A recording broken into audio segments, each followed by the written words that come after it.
just because, like, I think it's a perfect parallel to real life because sometimes things just don't go your way, man. Like, you can have the absolute best preparation, the absolute, like, the shiznits, bro. And just because your preparation didn't pay off doesn't mean you just, jump ship and do something else. Especially if you got a mission to accomplish. You gotta bunker down and keep on trucking, even if it feels a little insane sometimes. Is that Godzilla?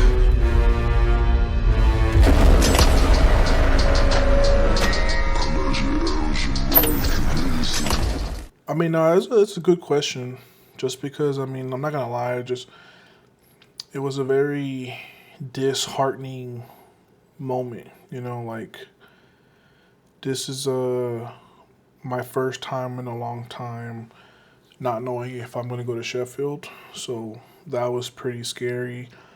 And then at the same time, like, I didn't want to like get hurt worse, and man, I just kind of tried to make the best decisions that I had with the hand that I was dealt in the moment. Because, I mean, even myself, bro, I'm not impervious to second guessing myself, and it definitely starts to creep in on anybody, including myself. Like, when you just try to improve and work hard and improve, and you rinse and repeat, and then like the results don't show for themselves. But that's why you gotta have faith. That's why you gotta have faith. I appreciate you, brother. Yeah, but yeah, I'm about to record this video and then I'm probably gonna head to bed. Okay, but all right then, my brother.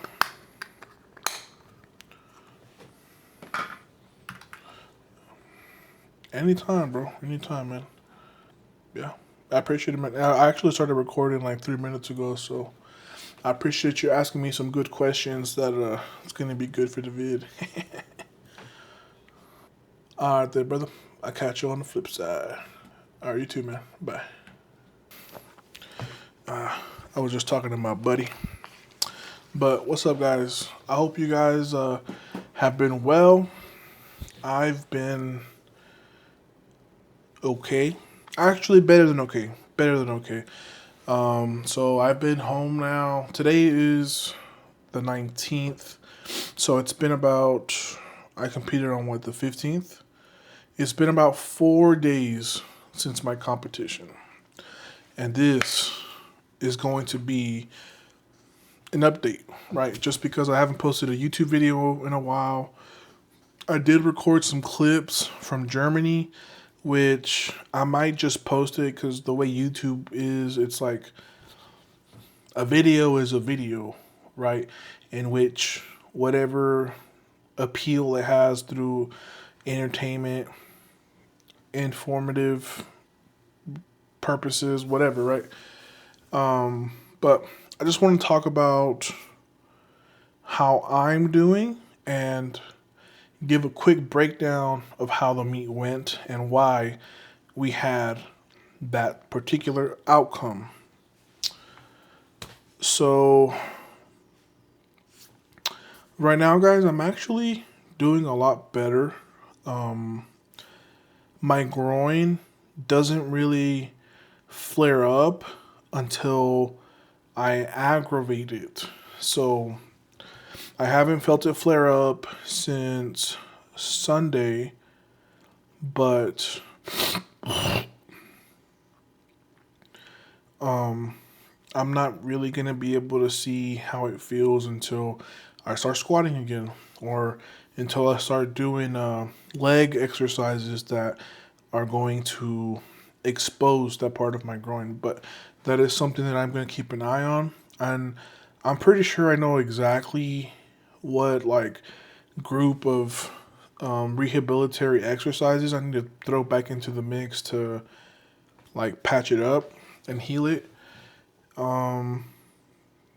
Just like abductor work, hip flexor work, like elevated single leg knee raises with the kettlebell.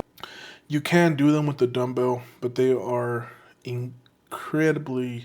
increasingly hard. So, single leg dumbbell RDLs or single leg kettlebell RDL, doesn't really matter. Just as long as you're being able to work your core.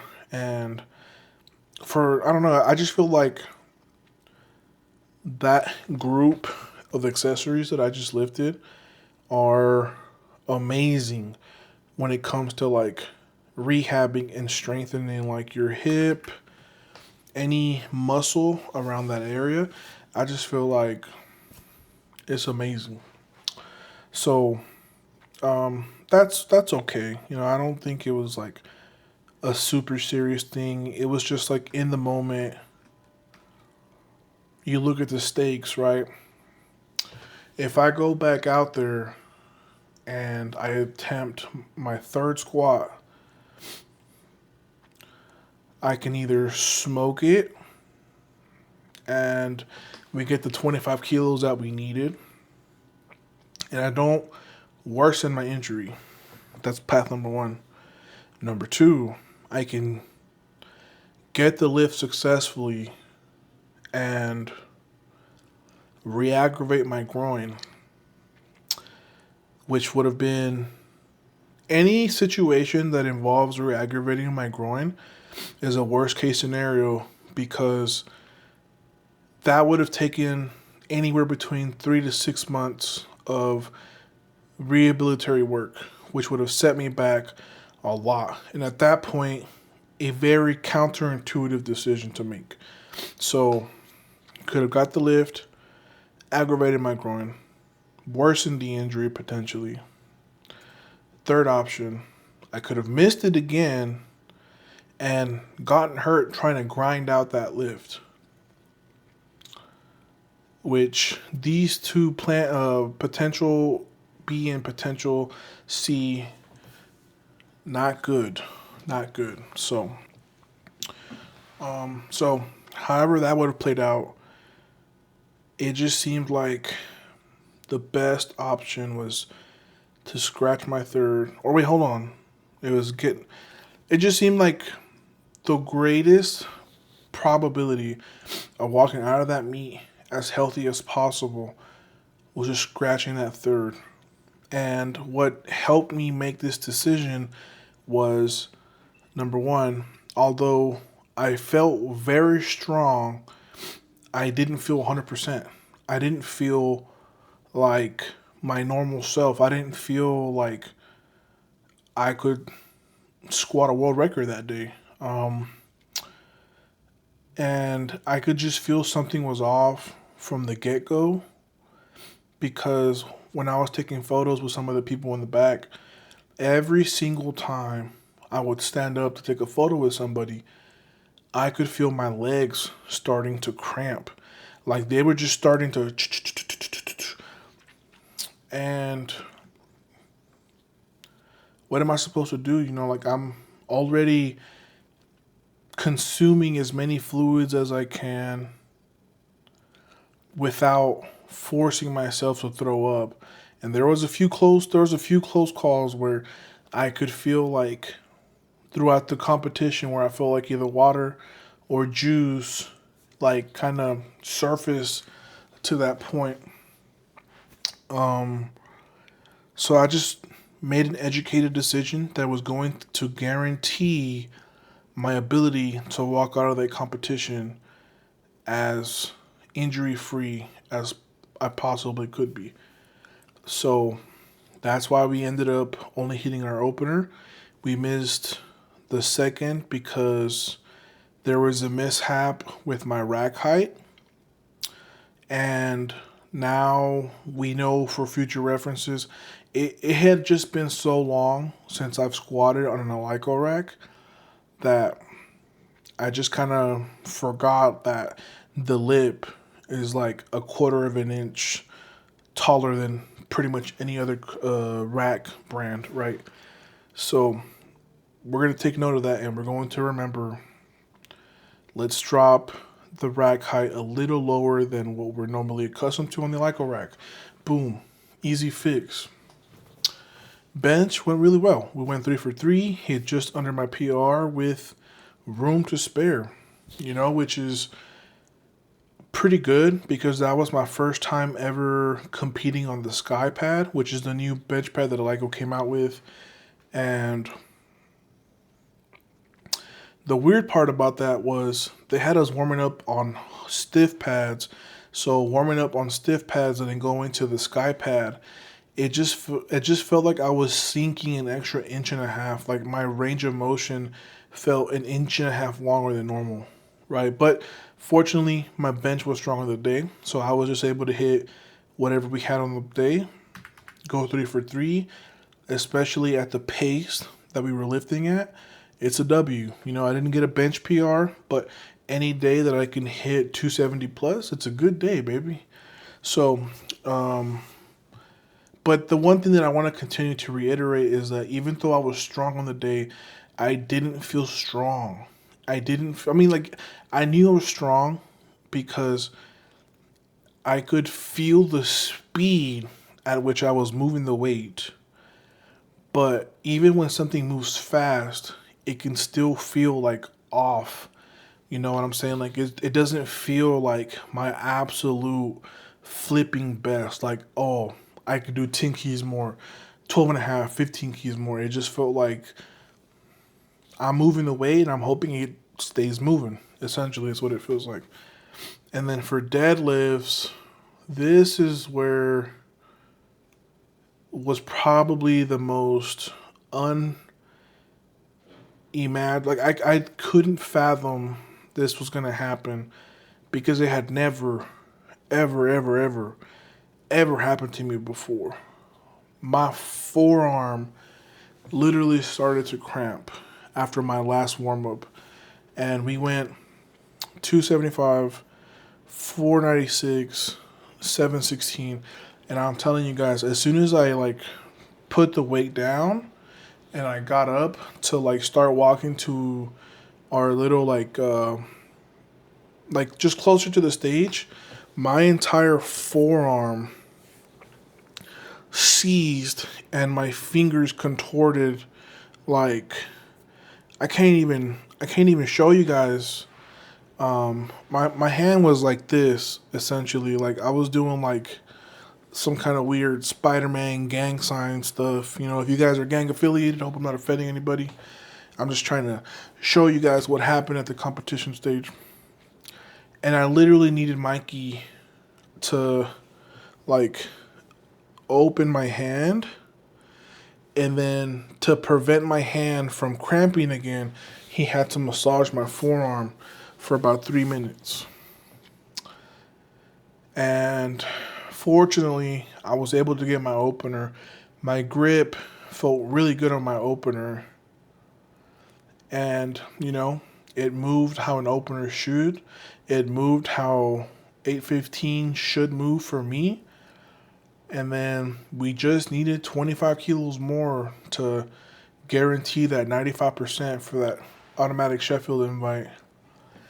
And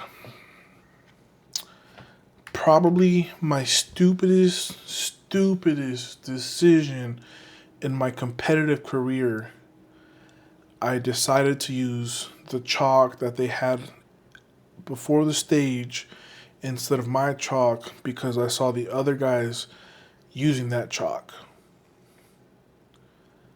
And that chalk was buns. Absolutely buns. Like that bar spun in my hand before I even knew what was going on. And that's why I got red lighted on my second. It was a soft lockout. I knew immediately that these refs were being very strict. So I knew that I wasn't going to get any grace, any gifts, as some of you guys like to call them. And got red lights. But on my third, I thought that if I just went back to my chalk, because I took chalk with me, I used my chalk on my opener, that if I used my chalk, it was going to be like an easy W. You know, I've pulled 400 for 3 in training. Like, this is the best my deadlifts have ever been. This is the best that my grip has ever been, my lockouts have ever been. I just needed to pull 395, a weight that I've done many, many times. And I think at this point, I my hand just went. Like, I tried to hold on to it, I tried to pull it, but I couldn't grip the bar as tight as I wanted to. And as soon as I walked off that platform, like, my hand seized up again. And there was not very much I could do about it at that point in time. So we walked away with another massive L. The only good thing about that meet was that that was my fifth world title. I have won chips for half a decade consecutively. That's a pretty cool milestone. I think that's like only 4 people in the history of the IPF have ever won 5 or more championships. I think 5 ties me with Ray Williams, Christoph Wierzbicki, and the guy with the most is actually Sergey, I think with 8. So I would need to win 3 more worlds to tie him. Which, I mean, it's not that long from now, but it's a pretty long time from now. But yeah, guys, that's pretty much what happened at Worlds, man. Just looking back, some of the things that I could have done better is I think I could have done a better job of being hydrated. The other thing that I think I couldn't have done better is eating food, because the cuisine in Germany is so hot dog water. Those guys do not believe in eating protein. I was literally weighing in at around 397, 398 for the last 8 weeks of training, which were like my best training of all time. And over the course of 4 days in Germany, I dropped down to 389. Now, I know I weighed in at 393, but that was after eating breakfast and hydrating from the minute I woke up. So obviously, like, when I weighed in at 389, I was like fresh out from like brushing my teeth and getting dressed, you know, like I hadn't even ate nothing yet. So I was down about almost 10 pounds, about 9 to 8.5 pounds of body weight. And I'm willing to bet that that weight that I lost was probably a lot of glycogen, a lot of water, just because of how my legs felt during that whole week, I didn't really feel strong. I didn't really feel like I was peaking well. I was probably eating about 150 grams of protein per day, and that was like ordering 3 meals a day on top of taking protein with me from Transparent Labs with me. So I was drinking a protein shake a day, which was like 60 grams of protein, but the meals were so like they weren't even good carbs, you know? I think that is what probably effed me up the most, was my nutrition and hydration the week of. And it just kind of sucks because it's like when they pick cities like this, I kind of have my hands tied to what is available to me. But I don't want to take too long with this video just because it is pretty late. I am actually flying out tomorrow on a secret mission to a secret place. I'm probably going to record this, so I'm going to go ahead and post this video right now and then have it uploaded just so you guys can have an update and just understand like what happened. And then, I mean, some of the things that we can do moving forward to prevent these is I need to find a specialist who specializes in hydration, so they can be like, Jesus, you need to drink this much water with this much calcium, this much sodium, potassium, chloride, whatever the hell I need in a hydration mix. You need to drink this much with that much mixture this far out from your first warm up, and you need to drink about this much during squats, and you need to drink that much during bench, that much during deadlift. Almost, honey. That's what I need.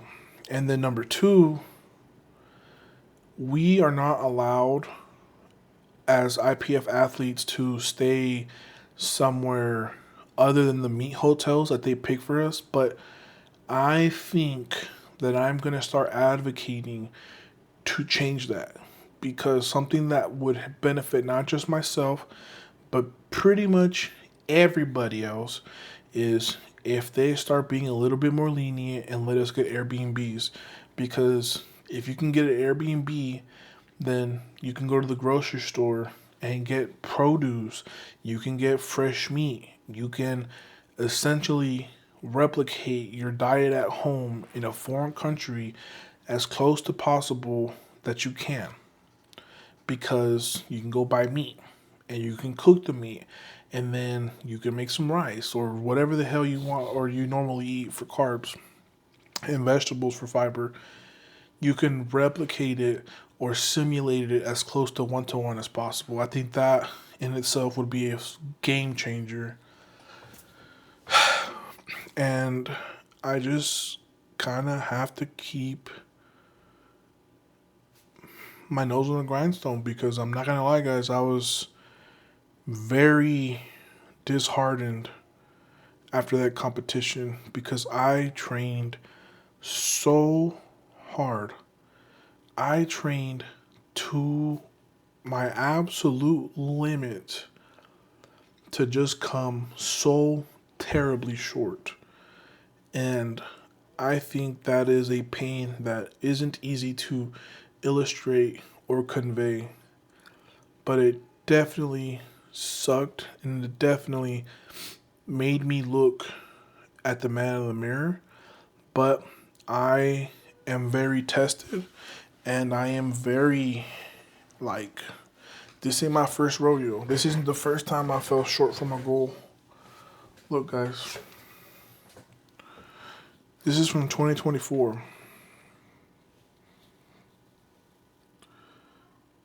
These are the numbers that I wanted to hit. Sheffield number 2. It didn't come to pass. I mean, the squat was close. I mean, that could be considered a success. We hit the world record. But I still look at this almost 2 years later. I still look at this as a reminder. I'm not a stranger to failure. My failures do not define me, but they have elevated me. So I have to keep the flame of what I have discovered these past few blocks, and I cannot chalk them up as a failure, because my training didn't fail me. It was my preparation and my lack of, how do I even say this? Like, my lack of education on what the hell Germany is. No disrespect, guys. I love Germany as a country and like how it looks, but I screwed myself over. I should have done research. I should have asked questions, and now I know for future countries, etc. So I'm gonna be okay. I am okay. I'm not as sad as I was 4 days ago, or even 3 days ago, or 2 days ago, but I'm still as committed and motivated as ever because I know that even though it wasn't in God's plan for me to succeed this time, I know that He has something greater for me that is going to come to pass down the line as long as I remain faithful and I remain true to my discipline. So, I just want to give a quick shout out to all of you guys who watched me. I'm sorry that I didn't accomplish what I said I was going to, but it's not a matter of if, it's a matter of when. So please, guys, gonna start a new series and post all different kinds of stuff. I'm probably gonna just post on YouTube. I don't really feel like posting anything on Instagram right now. Like when I watch my training lifts, it just makes me sick watching my training from last prep, and it makes me feel very embarrassed. But anyways, we're gonna keep moving forward. We're gonna keep getting better, and we're gonna keep working like we always have and like we always will. So we're just gonna have to do what we gotta do, guys.